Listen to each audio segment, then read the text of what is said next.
Well, hello there, ladies and gentlemen. Welcome to today's session. I'm, of course, Ambrose Blowfield from the Sales Mastery Company. And today we're talking about how do you build a world-class team? And more specifically, we're going to look at one of the most successful sporting coaches of all time in an area of sport that I'm not hugely passionate about, but one that I absolutely have to take my hat off to and absolutely worship for the amazing consistency of their high performance. And that is Craig Bellamy from the Melbourne Storm NRL team in Australia.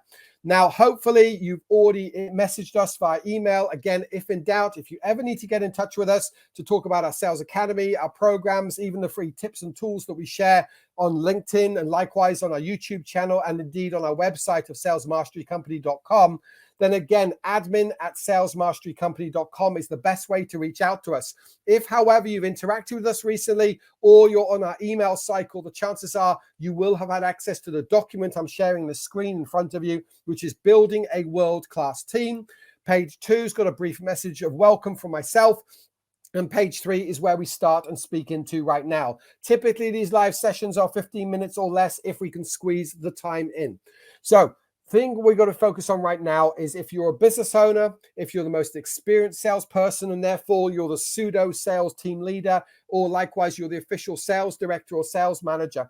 Now, I will also say that what I cover today, although it's geared around sales, this would apply to leading a marketing team, leading an operations team, leading a dispatch team, leading a finance team. So many of the lessons are transferable. I think there's some great lessons to learn from sport to apply to any form of management.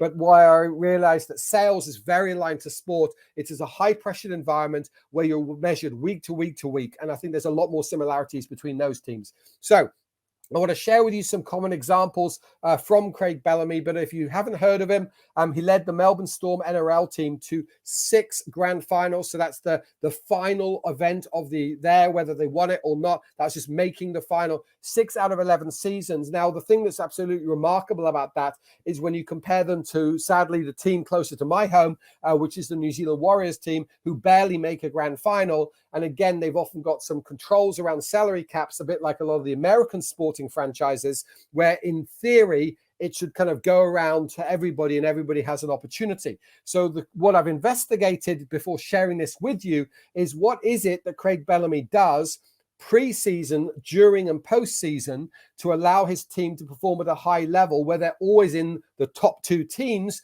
of their entire division or the entire area of that sport. 6 out of 11 times is absolutely phenomenal as a success. Now, a former rugby legend by the name of Phil Gould from New South Wales said the Melbourne Storm, being the organization, takes kids, and I love this expression, takes kids, develops and nurtures them and turns them into champions. This is very much alongside the theory of the New Zealand All Blacks, where they say better men make better All Blacks, or better All Blacks make better men. Once an All Black, always an All Black, where they're trying to develop the person. Are they perfect at it? No. Is the Melbourne Storm perfect at it? No.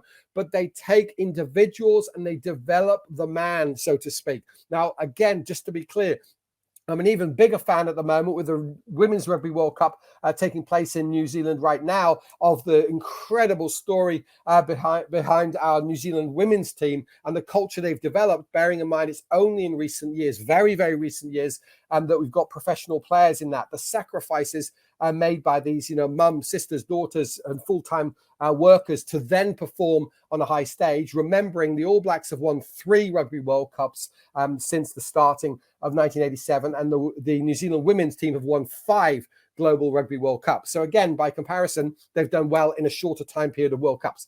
So what we've got in front of you right now are 14 of the key lessons from Craig Bellamy's Melbourne Storm that I believe any business owner or sales manager needs to understand and look to implement. And in particular, I just want to pick up on a few of these because as we go through, if you look through the workbook, you should see that there's a table for all the actions that you could actually implement into your team. And then the last thing I'll be asking you to do is to prioritize the top 3 actions. So if you've pulled over the side of the road or if you're driving, the ultimate outcome of today's live or watching this on video or recorded form is for you to actually come back and go, what are my 3 takeaways? But to get to that is what is the list of things I think I should be addressing? And that list comes from the 14 areas I'm going to share. So executing the basics well. Now, This applies to any form of sport, but it absolutely applies to sales. Think about the basics of a salesperson, the ability to make phone calls, run meetings, and send emails that get responses. Often I see salespeople trained heavily on face-to-face selling and nowadays webcam-based selling.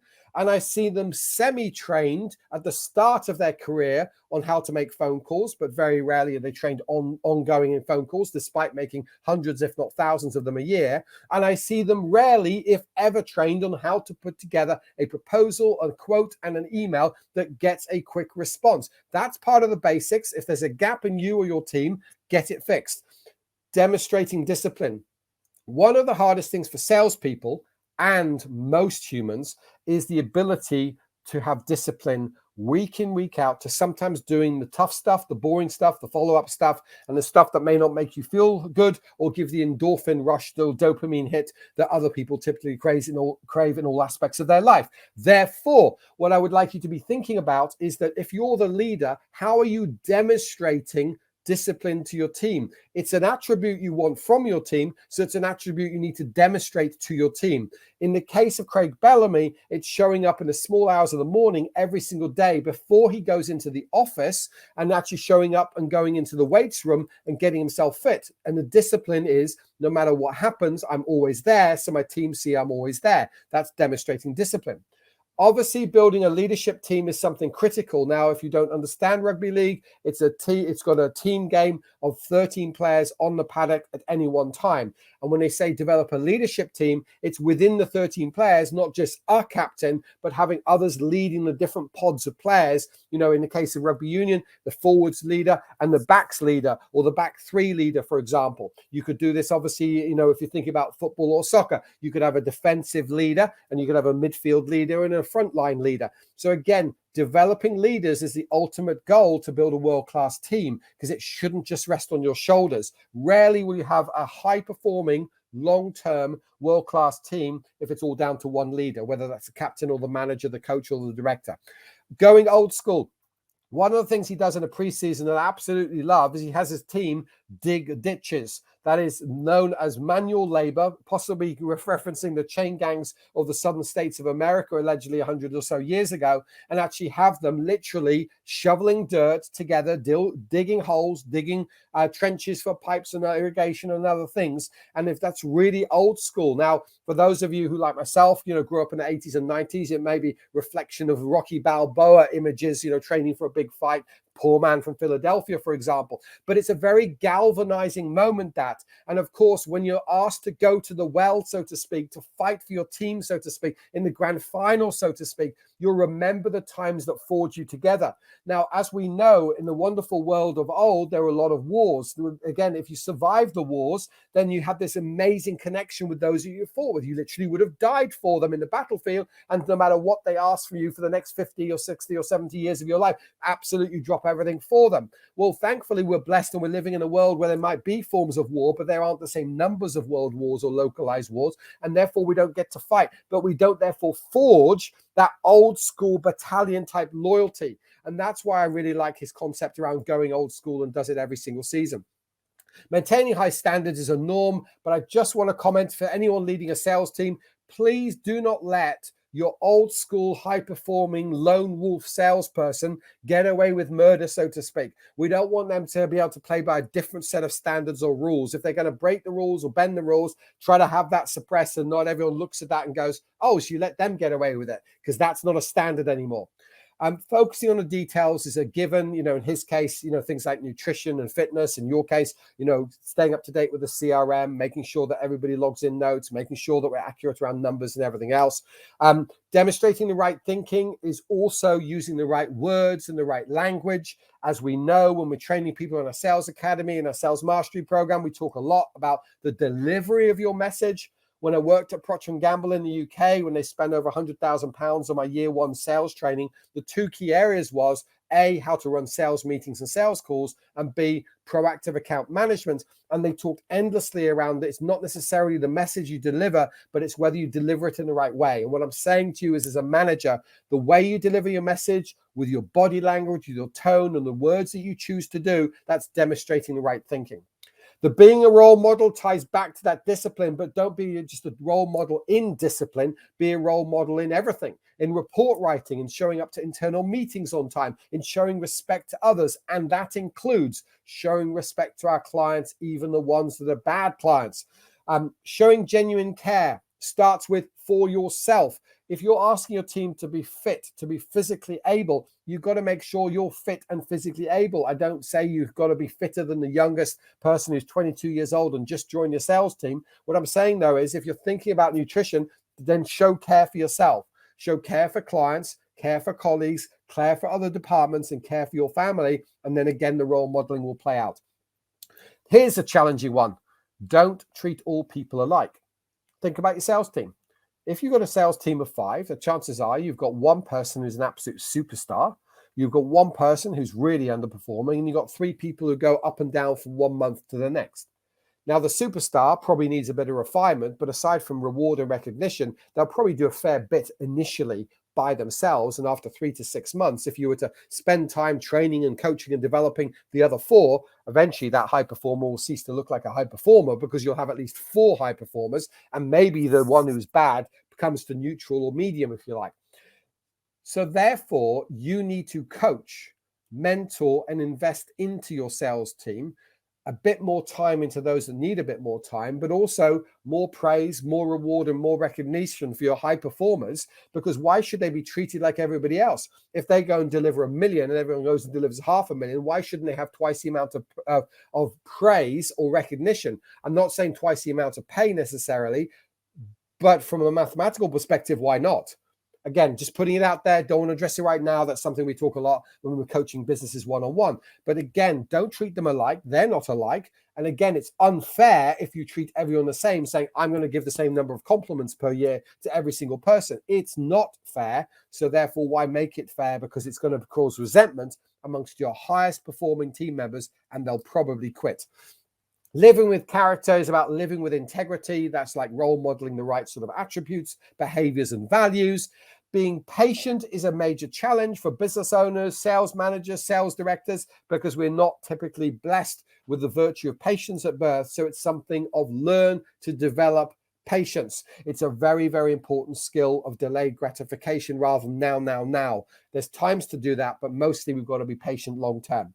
Keeping on learning. This applies to you. This applies to your team. You will not, I guarantee you, have a high-performing sales team for the next 5, 10, 15, 20 years unless you continue to train, learn, develop, and coach every member of your team. At the same time, you, the business owner, you, the manager, will not retain yourself as a world-class leader if you do not get coached, if you do not learn, if you're not open with a growth mindset to apply new approaches and bring in some fresh new ideas. So if you want a learning and development organization within your team, it starts with you role modeling, learning yourself.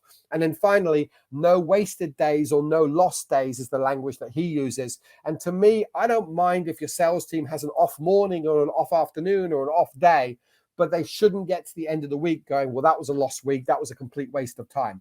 There should be the feeling for themselves of, I did something, I contributed, and I moved us forward. And likewise, from your perspective, asking ourselves, how are we moving towards the quarterly goals or the annual goals or even the monthly goals?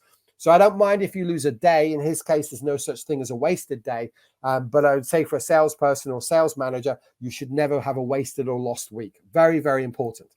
So in your workbook or checklist that we've sent to you, you've got an opportunity to pick out on the key points I focused on for today, or maybe to go to the other ones and maybe write down 5 or 10 different ones you think, you know what, I could do something with that. If you pick 12 and maybe focused on 1 every month for the next 12 months, or 12 and you did 1 every week for the next 12 weeks, then after 90 days, you made some dramatic improvements within your teams.